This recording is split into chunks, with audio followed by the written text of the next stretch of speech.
இன்னைக்கு கல்வியை தீர்மானிப்பது யார் அப்படின்னு கேட்டிங்கன்னா, குழந்தைகள் தான் தீர்மானிக்கணுமா அப்படின்னு ஒரு கேள்வி எடுக்கலாம். குழந்தைகளுக்கு அந்த தீர்மானம் எடுக்கக்கூடிய நிலை அவர்கள் ஜாதகத்தில் இருந்தால் அவர்கள் செய்வது சரின்னு சொல்லலாம்.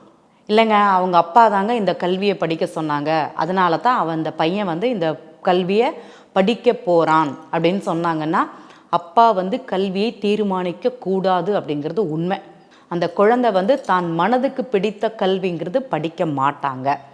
ஒரு நிர்பந்தத்தினால, ஒரு கௌரவத்துக்காக படிக்கக்கூடிய கல்வி அது அவருக்கு கை கொடுக்குமானா, அவருடைய வேலைக்கோ அவருடைய அடுத்த கட்ட வாழ்க்கைக்கோ இந்த கல்விங்கிறது கை கொடுக்காது அப்படிங்கிறத எழுதிக்கணும்.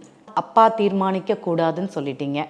அவங்க அண்ணன் ஒரு படிப்பு படித்தான், அந்த படிப்பையே இவரையே படிக்க வச்சிடலாமா? அண்ணங்கார சொல்கிறான், நீ இதையே படி, நல்லாயிருக்கும் உனக்குன்னு சொல்லிட்டு. கண்டிப்பாக மூத்த சகோதரன் சொல்லக்கூடிய அண்ணா அந்த ஒரு குழந்தையோட ஜாதகத்தில் கல்வியை நிர்ணயம் செய்யக்கூடாது. அவன் படித்த கல்வியை நீ படினா அவருக்கு அது செட் ஆகும், இந்த குழந்தைக்கு இது செட் ஆகுமானா இந்த ஜாதகருக்கு அந்த கல்விங்கிறது தகுந்த மாதிரி இருக்காது. இல்லைங்க, அவன் ஃப்ரெண்டு தான் சொன்னான் என் பையன் படித்தான். நண்பர்கள் பேச்சை படிப்பில் கண்டிப்பாக கேட்கக்கூடாது அப்படிங்கிறத குழந்தைகளுக்கு முக்கியமான தகவலை இந்த இடத்துல வச்சுக்கிறேன்.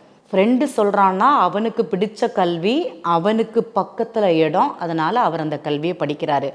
ஆனால் உங்களுக்கு அந்த கல்வி பிடிக்குதான்னு ஒரு நிமிஷம் யோசிச்சு பாருங்கள். எப்போதுமே நான் உங்கள் நண்பர்களை குற்றம் சொல்லவில்லை, படிப்பில் மட்டும் அவர்களுடைய பேச்சை நீங்கள் கேட்க வேண்டாம் அப்படிங்கிறத இந்த இடத்துல பதிவு பண்ணிக்கிறேன்.